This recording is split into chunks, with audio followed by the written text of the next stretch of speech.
We had an interview that one of our reporters did. Many of you have been aware of what's been taking place.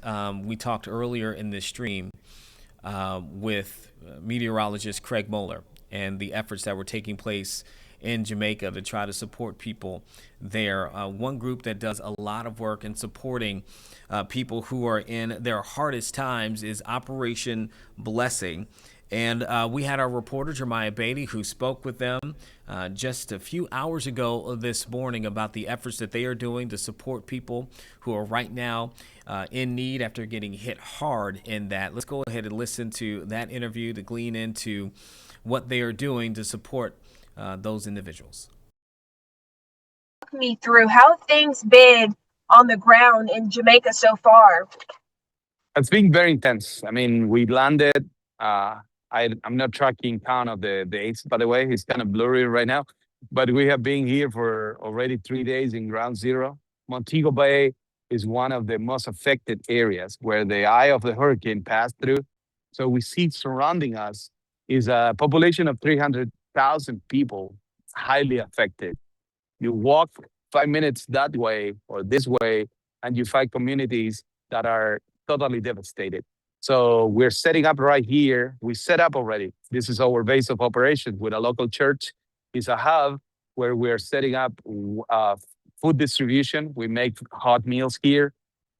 Water, we're setting up a water filtration unit, processing water, packing it, delivering to people. We have a medical attention, a small first care unit here, taking care of people when they come. We set up a corridor where people from the community can come and sit mm, and receive medical attention at the same time. So it's a mix of things. We are trying to prioritize, food and water, which is very critical and super needed. I encounter people that haven't eaten 2, 3, so they're getting desperate. And we're trying to avoid that desperation because that can turn into something really bad. So as we speak, our teams are on the ground, prepping meal, distributing them, filtering water, prepping the medicine, and the teams of medical doctors and nurses to go to places and also take care of the people coming here. So it's a mix of everything. It's like the day goes like so fast. The day we are super excited to be here and be able to help the people that is in need. That's the heart behind it, Operation Blessing. And we just want to be useful, for the people that is desperate in this situation. Yeah, and I think you've captured that very well. I know before we talked about your experience and you being to several other places around the world. How does what you're seeing in Jamaica compare to maybe, other world events that you've been there present to help? Is it worse? How would you compare if you can? I know it's hard to do, but No, no, I've been in disasters for 15 years with Operation Blessing all over the world, from hurricanes to earthquakes to tsunamis to war in the Middle East. In I mean, every single disaster, basically, major ones and minor ones in the US with North Carolina, fires in California. And it's really difficult to compare. Every disaster is different.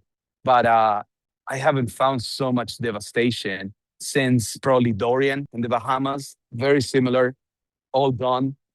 You go to communities 20, 30 miles, 20 minutes from here, and you start seeing nothing left. The power lines, everything is cut it out. The roofs are gone. There's some structures up still, but I'll said like yesterday I was in a community. I will said 80% of the houses are gone. Livelihood is gone. Agriculture is gone. As I said, power is gone. There is no water. So the need is so huge. It's so huge. And that's what we're worried about it, that we need to go fast and hard so we can deliver this to the people before it gets really bad. So working in conjunction with other nonprofits, with the church. For us, the church is the key because they know the ground. They're going to be here when we leave. So we want to strengthen them up so they can be the ones reaching out to the community right now and in the future. but we're just empower them because they know their people. Hearing one of the local pastors here, she was very devastated. Yesterday was Sunday. She was not doing service.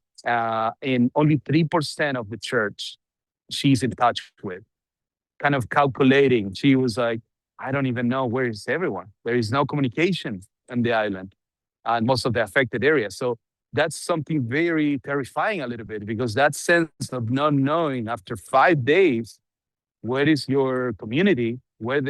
It's just, I can't imagine if I have no communication with my kids or my wife for 5 days and knowing the conditions, there is no water, no electricity, no food, no shelter. It's just horrifying. Yeah, and Diego, what challenges can you tell me as far as your team and the work you all are doing? What's the biggest challenge for you all right now?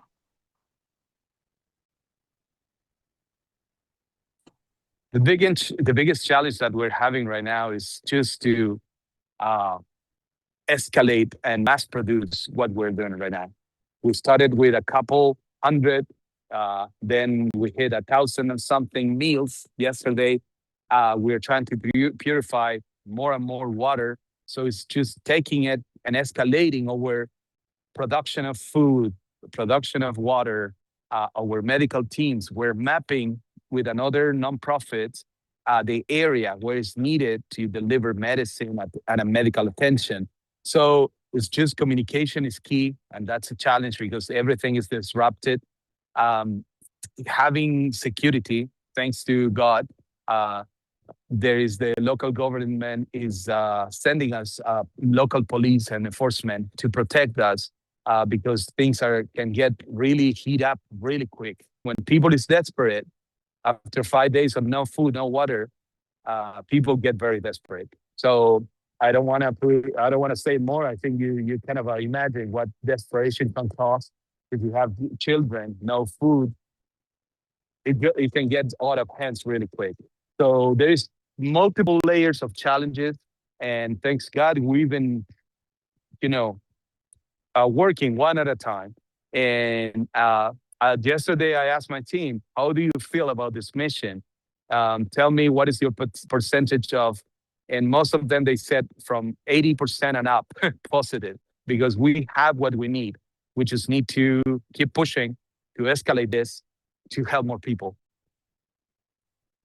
And that was going to be my last question. Just, I like to find the silver lining in things. Just You what there? gives you Hello? hope? Can you hear me?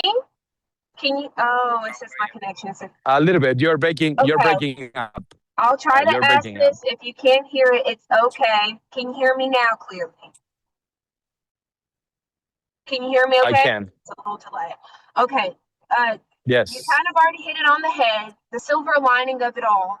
What gives you hope as you're on the ground working, helping the community in Jamaica? What I can hope is that more people can get involved in this. There is no need sometimes to just send money. A prayer is enough.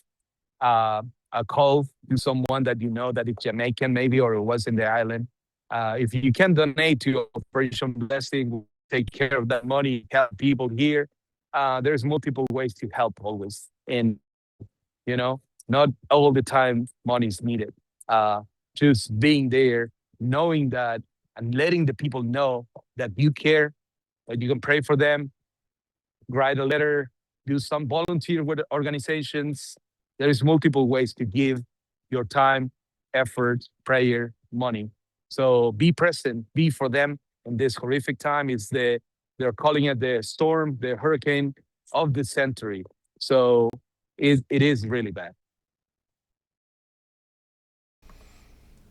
And the work that they do is, phenomenal, that they're able to mobilize and help people when they are hit and they are suffering at their worst, right? And they need that support. Again, you were listening to an interview there by our Germyah Batey with a member of Operation Blessing that has now gone to Jamaica to help in the aftermath of Hurricane Melissa, that Category 5 storm that made landfall they're just completely devastating the country and leaving people in a very tough situation here still this morning. As you could hear from him and you can see there, right now there are efforts that are being coordinated to provide support for the people there. We are talking about aid that's been transported in helicopters. I will continue to do so throughout the next several days so that people can get the food and materials that they need in order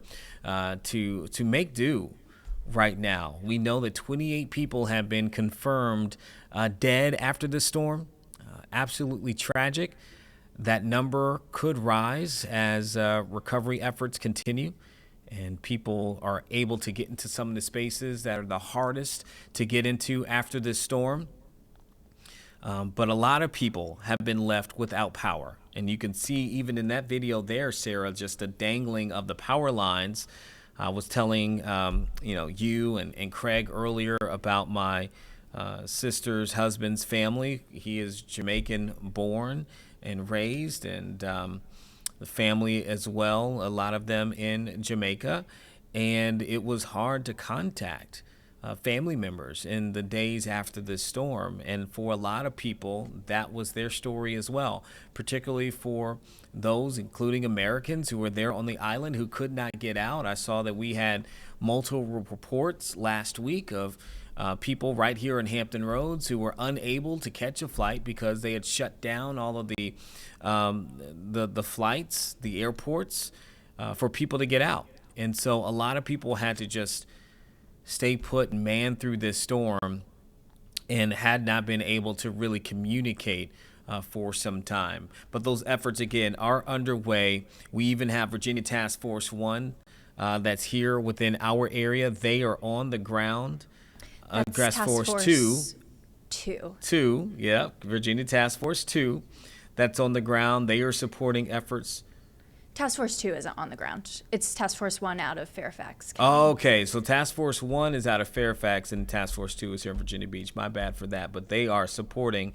I guess the point there is they are supporting and helping with efforts there in Jamaica. So the resources are getting there. They are getting there, but it is going to be a long recovery process.